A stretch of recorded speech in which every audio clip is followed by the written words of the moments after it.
Good? Mm-hmm. Alright, well, about a week ago, Beyonce Knowles was accused of lip syncing at the presidential inauguration. And, well, it's debatable whether she did or not. And if she didn't do it, well, she should be given praise for her ability to sing. And if she did lip sync, well, that's just it's bad, because it's like, it's not only tarnishing her reputation, but it's also proving that, like, how easy it is for people to get popular without possessing the skill that's needed. And that, like, leads into my claim that audio-related technology has negative effects on the music industry. And I will prove to you that claim with these 3 points: that audio technology lowers the quality of music, it allows musicians to possess less skill while becoming more popular, and it allows for musicians to be replaced with computers. And my first point is that it lowers the quality of music. And this is mainly because almost all songs on the radio you guys hear today are put through this program called Pro Tools. It's a program that allows almost all recordings to be enhanced in every aspect: audio, guitar, bass, whatever, you know. For anywhere from Diamonds by Rihanna, Starships by Nicki Minaj, Madness by Muse, everything's being enhanced. And that really, like, it's bad because it discourages musicians to become skilled at what they do. Because of Pro Tools, you know, guitarists don't need to get good, singers don't need to get good because, well, it could be fixed on the computer. And not only that, but, like, it slows down innovation. If a guitarist sees that they can get famous by playing 2 chords on the guitar, there's no need to, like, play some complicated, you know, solo or anything. They can get famous with 2 chords. And the last point in this secondary claim would be that it takes away the human element from all types of music. Now, I don't know if you guys have ever been to a show, but, like, there really is a big difference when, like, you see the singer, the band playing, and there is really, like, a human element to it. And, like, personally, I was part of a band in high school, and there's really, like, a big effect when, like, a group of people gather together in a room and they play music. There is a human aspect to it. When you process that through a computer, it's, like, completely taken away. And my secondary point would be that less skill would be required to become as popular.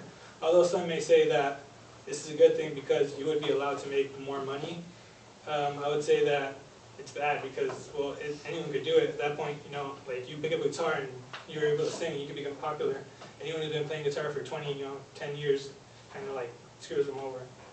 And, well, the first point on the secondary claim would be that Autotune. Autotune is a program that allows, basically, the input of vocal tracks, and, like, if a singer isn't able to, like, hit a certain note, Autotune would be able to fix that. And, like, you know, everyone's heard it. Everyone's heard T-Pain. Everyone's, like, not only in rap, but, like, rock. You know, Tim McGraw, Faith Hill, I think Cher did it too. You know, like, it dissuades singers from actually becoming skilled at what they do because they have this, like, net that they could fall back on. And, yeah, and then, like, I'm not hating on EDM. EDM is electronic dance music, which is, like, dubstep, drum and bass, techno, all that good stuff. You know, like, I'm not hating on it, but the fact that a kid could pick up a computer, go on YouTube, and, like, make a song, really, like, it's bad because, like, it's only going to get easier as it goes on. But as for now, like, I could just think it's kind of bad for that reason. And there's been a study, I forgot which college did it, but they found the mathematical formula for any popular pop song. They basically input the loudness levels, the repeat of a chorus verse, chorus pattern, like, all these variables, and they're able to find out if a song is going to be popular or not. And there's a 60% chance. They input like 60 popular pop songs. There's a 60% chance that it worked. And that's just, I think it's bad because, like, well, that in itself, that you could just, I don't know. Like, and the last one's lip syncing, and all you guys know what that is. You know, when, like, a recording is voiced over, and, you know, like, the person's pretending to sing. Ashley Simpson did it. I think Britney Spears did it, and Beyonce was accused of doing it. And that, like, it proves that you don't really need to sing while performing. You just have that backed over, and it reduces the amount of skill needed to become popular because of lip syncing. And my last claim would be that it allows for musicians to be replaced with computers. The first one would be, I don't know if you guys ever heard of this band called the Gorillaz, but most of the times when they play on stage, it's just like TVs and computers because they don't like showing themselves. And that's, you know, like, again, if you've ever been to a concert, it'd be a bummer going to a concert and seeing, like, a whole bunch of TVs. Just stay at home and do that. But then there's a Korean pop star who who like bases her whole music on holograms. And then again, it reduces the amount of skill required because of the technology needed. And then drum machines are like, it's a box where you don't really need like playing drums, you just input the pattern, and that's being used all over, rap, rock, country, everything. And that takes away like beatboxers. Beatboxers aren't needed anymore. You don't really see them anywhere nowadays. They're completely like gone. And like drummers are completely being replaced.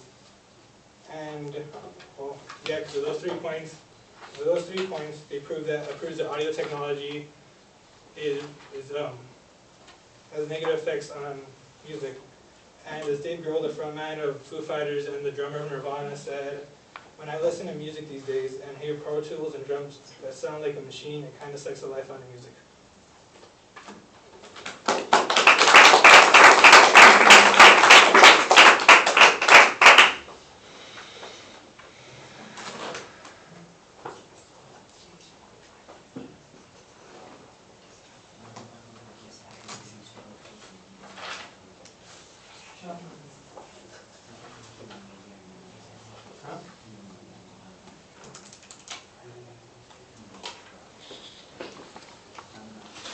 Okay, you've got a clear statement of what your claim is. I think you're rushing the secondary claims in the beginning. It sounds like you've got 2 points.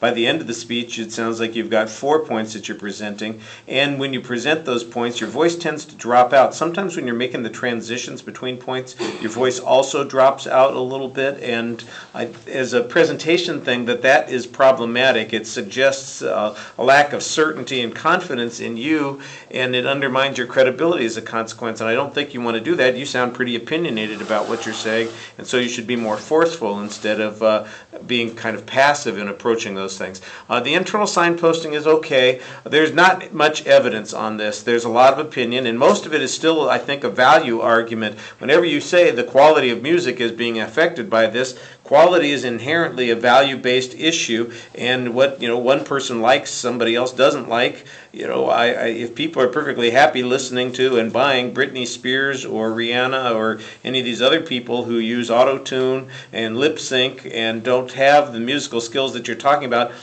why is that a bad thing? Is it going to... The closest I get to it is that some musicians might be put out of work. I'm not exactly sure that there's a large number of musicians who are employed in the first place. Most of them are out of work. I think that's the old stereotype on that. But the only ones that you get specific about are beatboxers. Look, beatboxers didn't exist 30 years ago. They existed for a period of time for 20 or 30 years, and now they've disappeared again. So why is that a big deal? You need to talk about how that's going to have a harmful effect either on the industry or people's jobs or something like that. Otherwise, it's really a value-based claim. And the one quote that you have right at the end from Dave Grohl makes it clear that this is a value-based argument as opposed to a claim of fact, that where there is some measurable consequence that we're looking at here. All right, thank you.